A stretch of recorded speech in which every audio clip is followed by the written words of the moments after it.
Medic Mindset is supported by educational tech company iSimulate. Their partnership allows me to keep the full library of episodes available to you on multiple platforms: Apple Podcasts, Spotify, SoundCloud, however you listen. I'm so thankful for their continued support. I personally use their products in my classroom, and I'm proud to call them a partner. Thank you, iSimulate. Reading books and reading the same books as other people, it's a shared experience. And you can actually communicate with each other more effectively because of that experience. You know, there's one quote that I memorized just by heart because I love it so much. And I've actually found myself recently quite frequently use it. The quote is that humans don't mind hardship. In fact, we thrive on it. What we do mind is feeling unnecessary. And modern society has perfected the art of making people feel unnecessary. So to be totally honest, I still have a hard time with identifying as a reader because I have this idea in my head that readers are people that read thousands of books and love every minute of it and just natural, and they rather spend their time reading than doing anything else. And that's not me. Welcome to Medic Mindset. I'm Ginger Locke. This episode was born from an accident. There's another format of Medic Mindset episodes called Mixtape. It's where I ask 3 guests one question. In a recent Mixtape episode called The One Book, I asked the guests to recommend one book to new paramedics. But in classic Medic Mindset interview fashion, I couldn't just leave it there. I wanted to dig deeper. Is there a book you go back to over and over? What book would you recommend to a new paramedic? Are you a hard copy book reader, an e-reader, or an audiobook reader? These are some of the questions we dig into.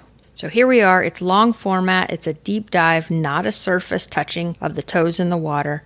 Medic Mindset listeners have proven through the years you aren't afraid of committing to 45, 60 minutes to one topic. So pop in your earbuds, do the housework, enjoy your commute. These episodes are for you. The medic that's a little different than the masses of medics. You feel and reflect and are infinitely curious.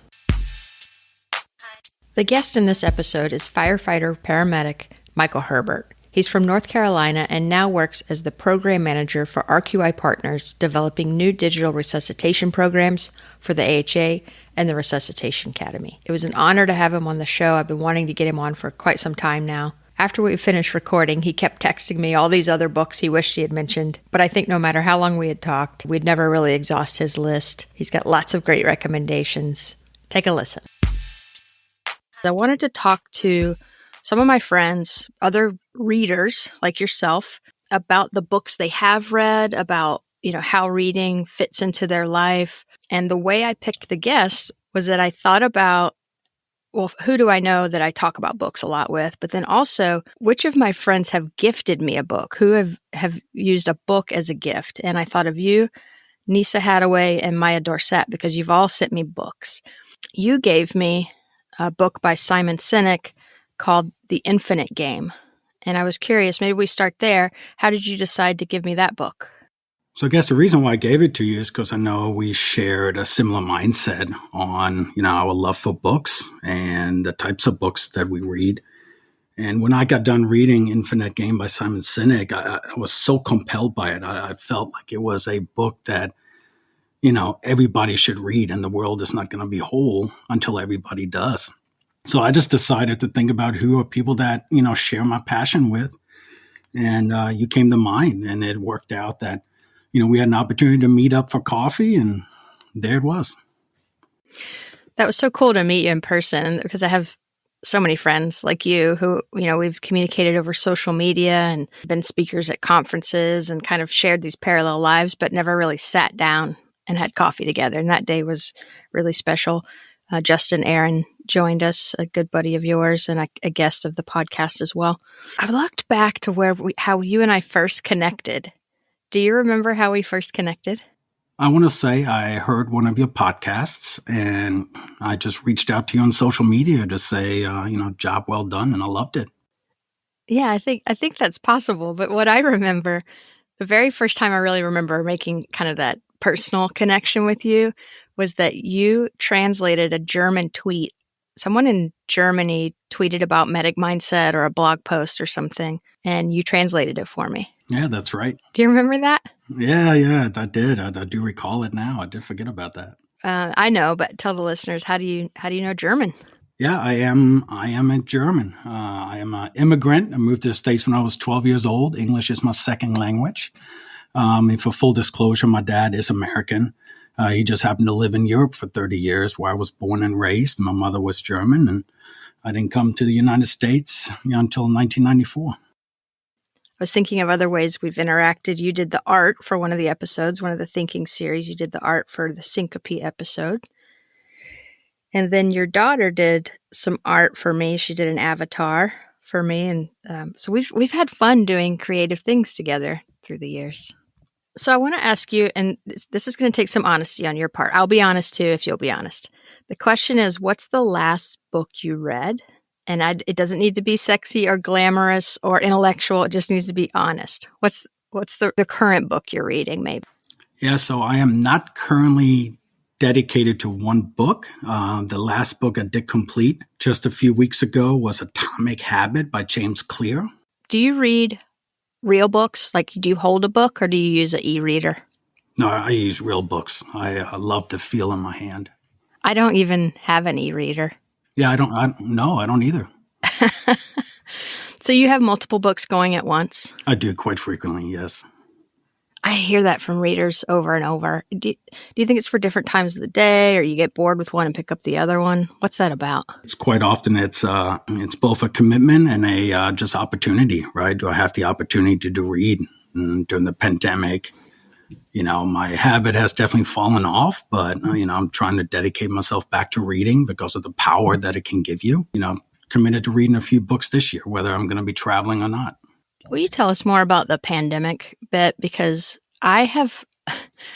during the pandemic, I mean, it's probably obvious to listeners, I've decreased number of episodes I've been putting out. I've decreased reading. I don't know what I'm doing with my time, maybe processing. Like you, I'm kind of getting back into it, but I was kind of angry at myself for a while for not doing more with the time, the alleged free time at home. What do you make of that our reading fell off? Because mine did too. I think ironically that last book that I read actually gave me some of those answers. So James Clear in his book, he talks about, habits, and he references back to a couple of the other books that I've read, most notably Power of Habit by Charles Duhigg.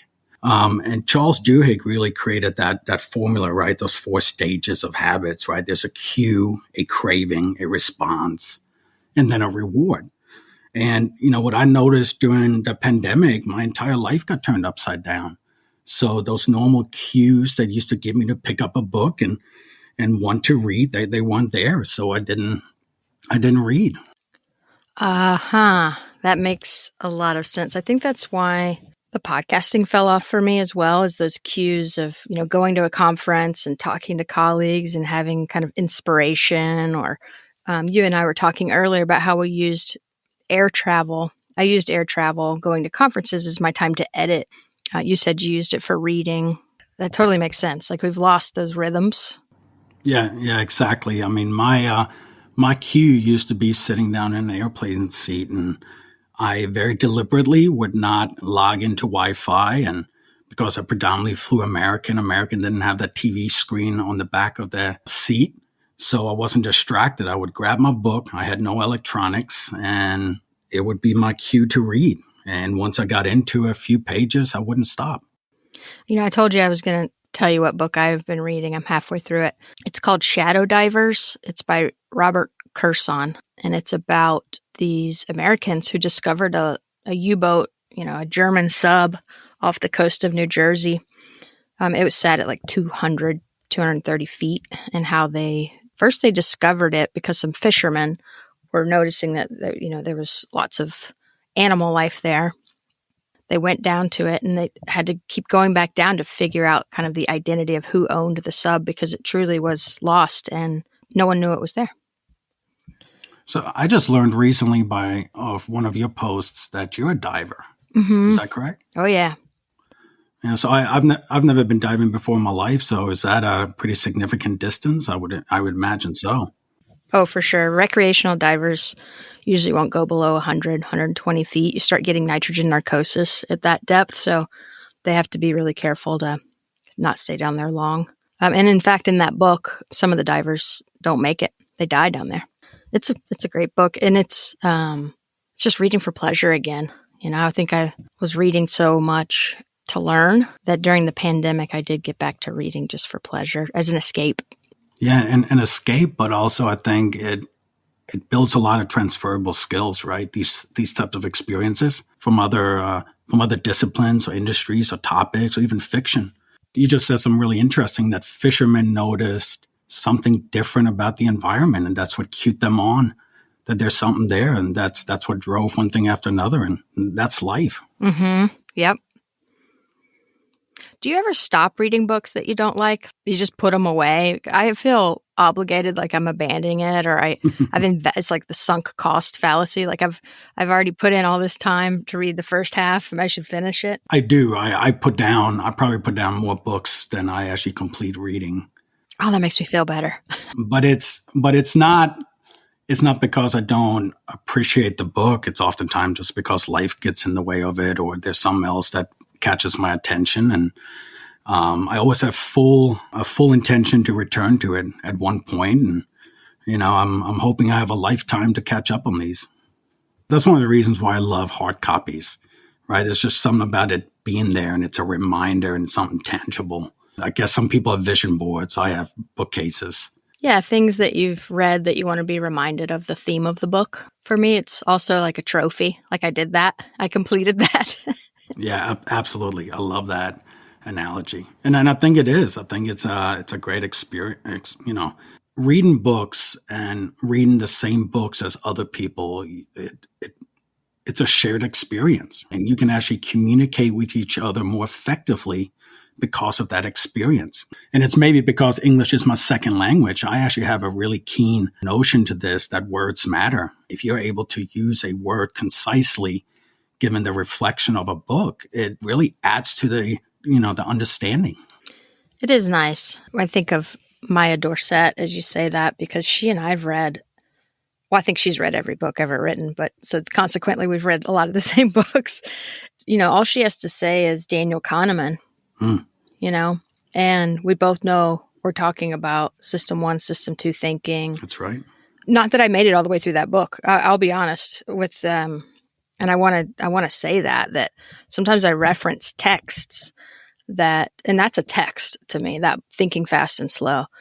Sometimes I reference the kind of knowledge points or theories or theses from books, but yeah, I did not complete them. But I feel like I got a grasp of it having read parts of it, or people will tell me to go read a chapter or something like that. Well, you're in good company with me, or maybe bad company, because I'm in the same boat. I read half of that book. And it was a beast to read. And reading is really not something that's natural to me. I am not an intrinsic reader. It takes me time and effort, and it is actually exhausting. And, I hope somebody listening to that doesn't consider themselves a reader will take a little bit of comfort in the fact that you can be a reader even if you don't consider yourself a reader. Where people, I think the word is, they kind of shame themselves about, is they'll say, oh yeah, I read that book. But then they'll say, oh, well, I didn't really read it. I listened to the audiobook, as if that's somehow less than. To me, that's reading a book. You just had someone read it to you. Audiobooks have allowed a lot of people to access books that wouldn't just sit down and read a book, but they'll listen to an audiobook while they're driving or doing chores or something like that. And they're still getting the knowledge transfer. They're still getting the same content that I'm getting when I read. Absolutely. I mean, I've had the blessing of having to fly a lot. I had the opportunity to read, but if I travel by car, I usually have an audiobook queued up, and the same thing, right? You gain knowledge, you gain insights. I gotta admit, it doesn't stick as well with me as reading the book, but I still have this shared experience that I can talk to people about it. The next question is a difficult one because it is asking for a singular answer. I'm asking for you to say, what's the one book that has been the most influential? There's many ways books can influence us. I was curious what you would do with that question. What is the most influential book you've read? Of all the questions that you gave me, this was probably the easiest for me to answer. What? Yeah, because I had a very clear situation. The book is called Incognito: The Secret Lives of the Brain by David Eagleman. Do you remember if someone recommended it to you, or if you just, kind of stumbled upon it? Yeah, I did stumble upon it, but because I was deliberately looking for something, I was looking for answers.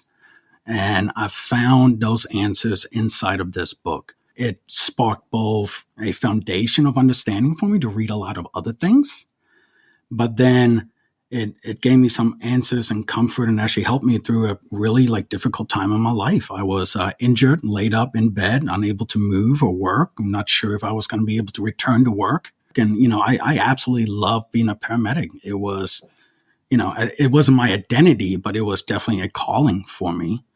And, when I was not able to work at that point, not knowing if I'm going to be able to return it, then also I had fear about how am I going to take care of my family? What else am I going to do? And, mixed together during this injury on all the medications, muscle relaxers, pain meds, steroids that they had me on, I didn't feel like myself. So this book, I can tell you a ton about this book because I reference back to it all the time. I recommend it to people all the time. And it was just really fantastic, both from learning about myself, but then it also gave me so many tools for the profession, right? So when I did get back on the truck and worked, it gave me better insights into neurology, behavioral disorders, strokes, and so on. So what was your injury? Do you mind my asking?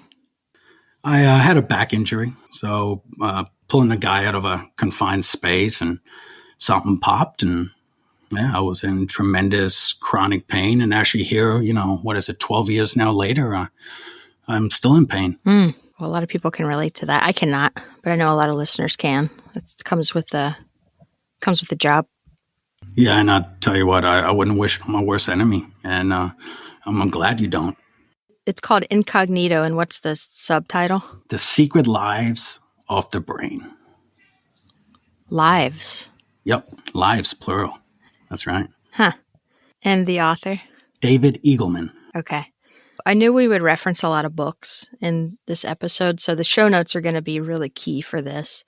So you go back to that book. It's sitting on your shelf and you go back to it sometimes? Currently, it's loaned out to somebody, and I don't know who has it. So I might have to buy my 5th copy of it.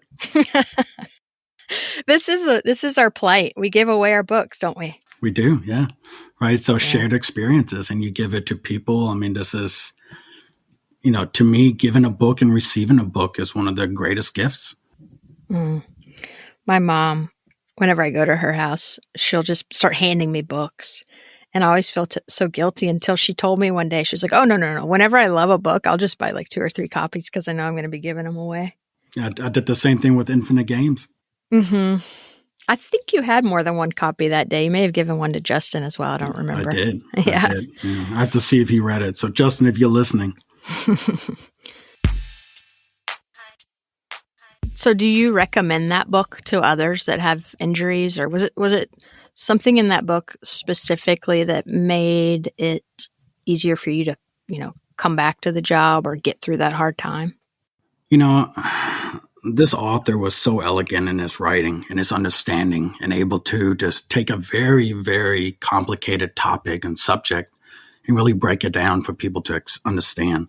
So back up, what was the topic? How our brain works? Yes, exactly. Well, I need to read that.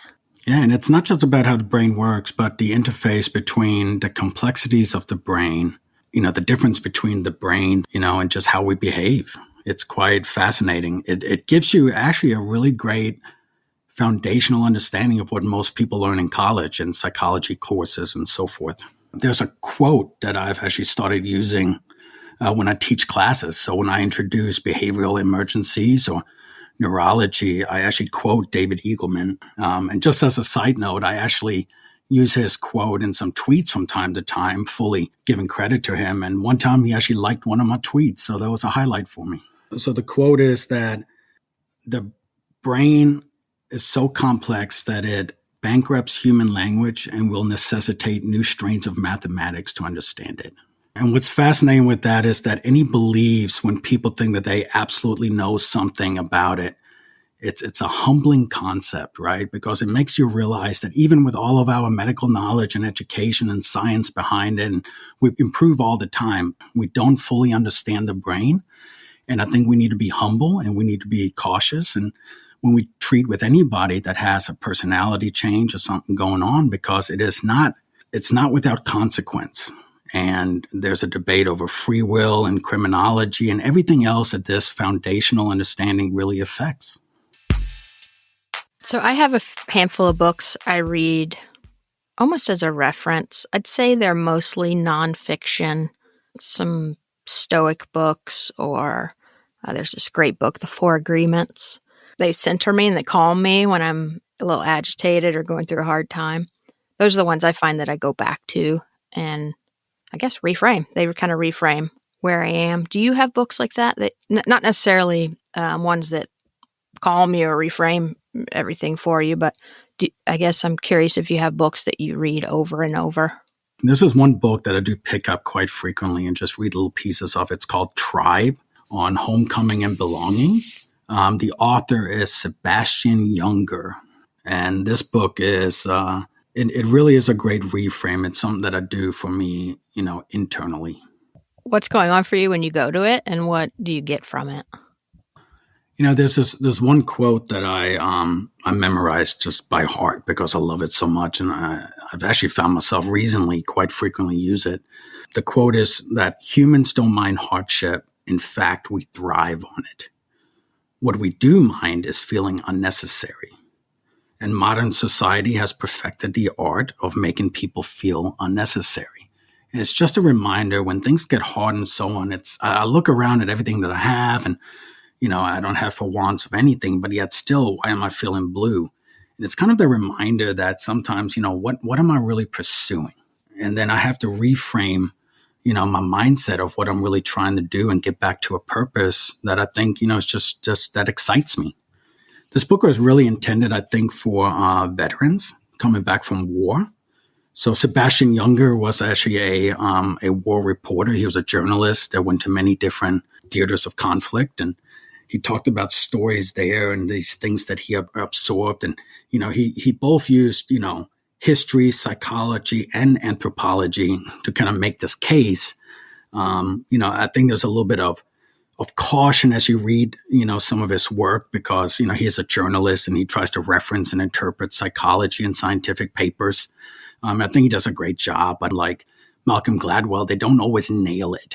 But it gives you a really just interesting perspective. And I like to read stuff and like anything else, take it with a grain of salt and reflect on it and think how it applies. I'm going to put that quote in the show notes just so I can go back and reference that. It's so true about feeling necessary. I've kind of learned that I'm not chasing happiness. I'm chasing meaning, chasing purpose. I think I was chasing pleasure and I thought that was happiness.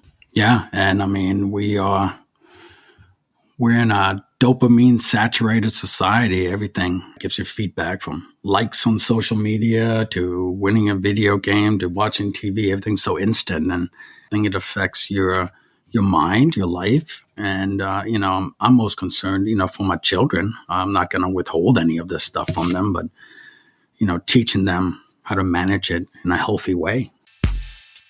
You said that you weren't that much of a reader until, well, tell me again, when did you start considering yourself a reader?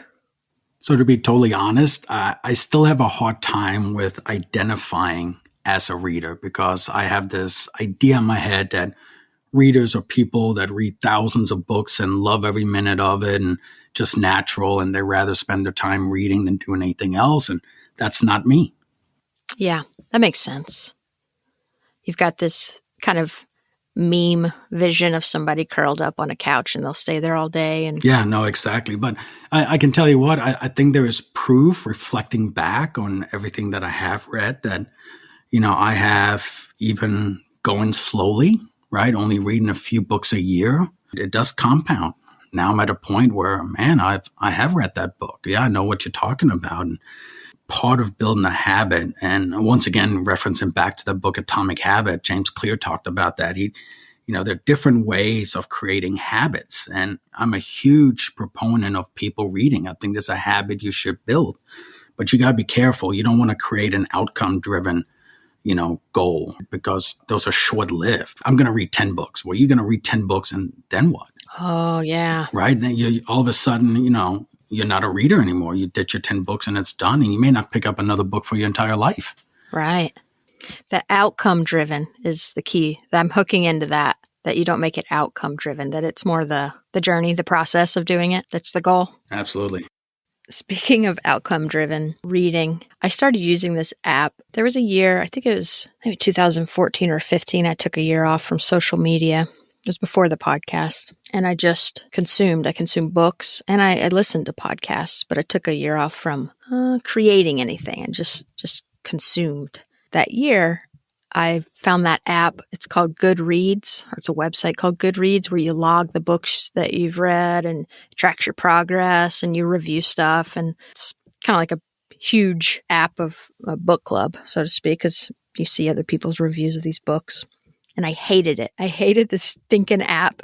I started logging every book I had ever read, and it just became this homework. It became a job, and it became totally unfun. I chunked it, I deleted that thing, and I've never looked back. But when you talked about the outcome-driven task or outcome-driven undertaking, that's what I thought of, was that stupid app.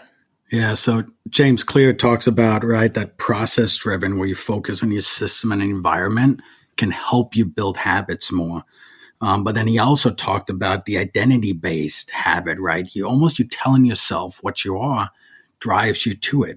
And, these are all different tools, right? So if I'm saying to myself, I am a reader, I'm more likely to pick up a book and read something. Charles Duhigg talked about this in Power and Habit. I would read Power of Habit and then read Atomic Habit back to back, because they really do intertwine for you to get a full thing about, you read for outcomes because you think suddenly something magical is going to happen. But if you despise it because it's just not right, you're actually not going to gain anything out of it. Then going back to borrowing from another book, Simon Sinek, Start With Why. Ask yourself, why do you want to read? Reading is not the point. You can read or listen to podcasts or, have life experiences. I just think reading accelerates the learning faster than anything else I have found.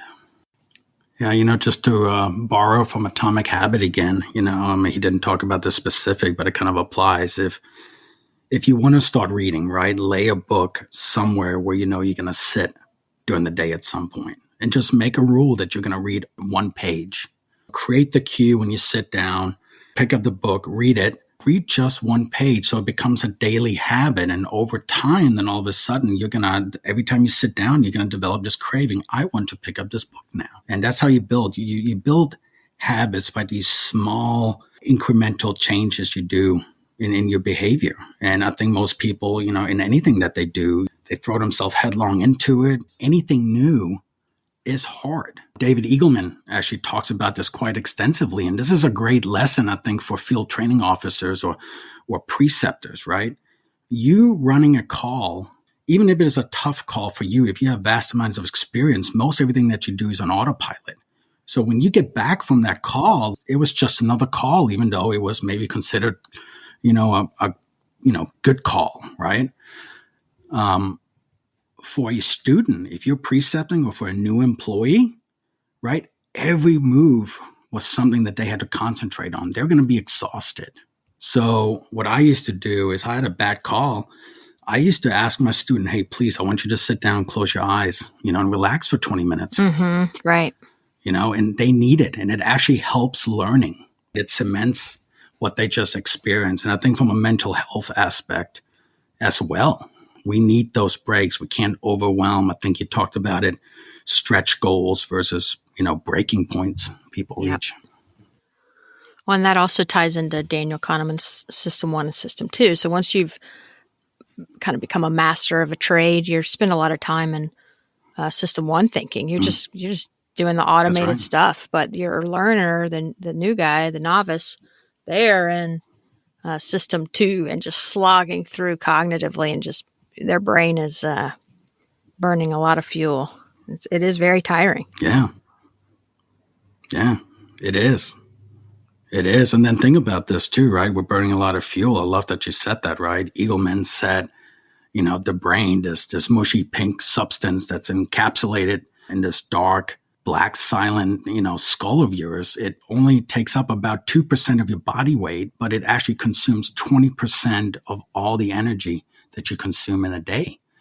And now put into overdrive, like people, especially in healthcare, when they're new, they should be allowed to eat. They need that fuel to be able to learn, and I think sometimes as, because I suffered, you have to suffer mentality. I think it's outdated. We got to get rid of that nonsense. It's so nice to talk to you on the podcast. We basically have had a few conversations just like this one, but not on recording. And I do think it's books that we end up talking a lot about, or concepts from books, concepts that certainly I got from books. Yeah, and that goes back to, having those shared experiences. We're able to get to the point of something inside of a framework quite quickly. I mean, coming from a different culture and, from a different language, I find it amusing how two native speakers can say kind of the same words, but they actually mean slightly different things, and that can create conflict. So that's once again why books, I think, create great models. And if you know which model to apply in which situation, it makes you more effective at having impact. And I hope it makes you more humble to realize it's not about who is right, it's about what is right. And you're trying to drive down to the truth. What book would you gift a new paramedic? This is actually a book I think you're going to really appreciate me mentioning, because we've had conversations about it before, but it's by the author Carol Dweck, and it's Mindset. I do love that book. And if you look at that book, the font and everything, I think I used a very similar font for Medic Mindset's logo, because that book was a huge inspiration for starting this podcast. Do you mind if I maybe reverse the roles here for a minute and ask you to speak on it? I think, your listeners, I would love to hear, your thoughts on this. Sure. So Carol Dweck wrote a book called Mindset. In that book, she compares basically two different approaches to learning. One is a fixed mindset. One is a growth mindset. It's really a lot about self-talk. This is a book that my mom gave me. I haven't talked a ton about my mom on the show, but she dedicated her life to studying self-talk in young learners, so elementary age learners. She would sit and observe kindergartners working through problems. And the cool thing about kindergartners is they talk out loud. They think out loud. So what you and I've moved into our own kind of quiet self-talk inside our head, they just blab on and on as they're doing tasks. And some of them talk really nicely to themselves, and then some of them are not nice, and some of them are their own cheerleader, right? And she made it her area. She's a PhD educational psychologist.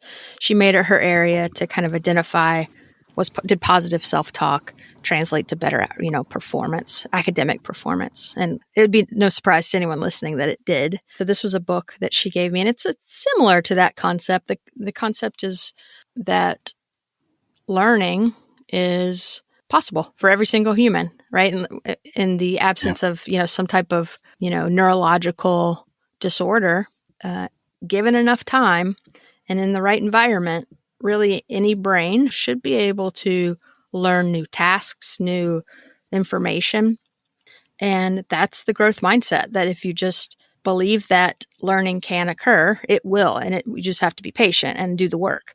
Carol Dweck argued that we need to be very careful about how we communicate learning to all learners. Because if we were to say to a young student, oh, you're really smart, right? You're really good at this. Too early, they may create a fixed mindset where they think that intelligence is a fixed trait and not something to be gained. The kid that's told they're smart too early, when stuff is hard later, and it will be because learning is hard, when they don't pick up something easily, their whole identity might get shattered, for one, because they've been told they're smart their whole life. They will stop approaching learning as if it were a process, and instead they think it's a trait that they're either smart or not. And that goes with everything, right? If you're a great basketball player, you're a great everything. So there's a little bit of danger and too much praise if we give the wrong kind of praise. If we tell people, if somebody's starting an IV for the first time and they're just like, for some reason, they have nice kinesthetics for it, and you tell them, oh, you're just a natural at that. It feels good to them in the moment, but later it may be a little destabilizing when they come across something that's difficult and going to take more time to grow that skill set. Yeah, no, you absolutely nailed it. That's exactly the impression I got out of it. I think the only thing I can add to it is that, the difference between growth and fixed is that with growth mindsets, you take challenges as an opportunity to learn. You look forward to it. If it is hard or challenging, or even failures, right? With growth mindsets, you're okay with failures because you know that that failure is going to catapult your learning faster than anything else, versus a fixed mindset person. And the story that Carol Dweck used in the book that really stuck with me, you think about this natural athlete, right? So you got this young kid that's playing a sport, and he or she is so naturally talented within their high school. They're all varsity, and they're going to get a ride to the college. But in the environment they were in, they stood out. But as soon as they went to the next level, they've never had to really work and grind through adversity. So at the college level, then they wash out, and everybody's surprised. Well, why did they wash out? We thought they were going to go the whole way. It's because of that mindset, by telling them you are a natural versus, hey, this is going to take a lot of hard work, or with accomplishments, hey, I'm proud of you. I know that took a lot of work to get that A or to get that 100 on the test, or hey, to learn this skill. We want to praise effort more than natural talent, because the issue with natural talent is talent alone is not going to take you to the professional, to the top of the game. There are plenty of other books that we can talk about what's really needed, to go to the top of the game. But that book had an influence on me, how I teach, how I talk to myself, how I think of myself, and then more importantly, how I parent. I really have taken a lot of these lessons and try to apply it, to my children. Well, we'll see how successful I am. Yeah, I think I've said before, you praise the process, not the person. That's right. Yeah. And, since this is a medic podcast, think about how you treat your ride-alongs or your students or the new employee. Okay, they don't know something, so teach them. I really appreciate you coming on. I've wanted to get you on the show for quite some time, and it makes sense that we would talk about books. I can't wait for other people to hear what books have influenced you, what books you would give a new paramedic, which books you read over and over. Ginger, you have lived in my ear for many, many years. You and your incredible guests, and I've taken a lot away from each one of them, and I just appreciate the opportunity to talk to you.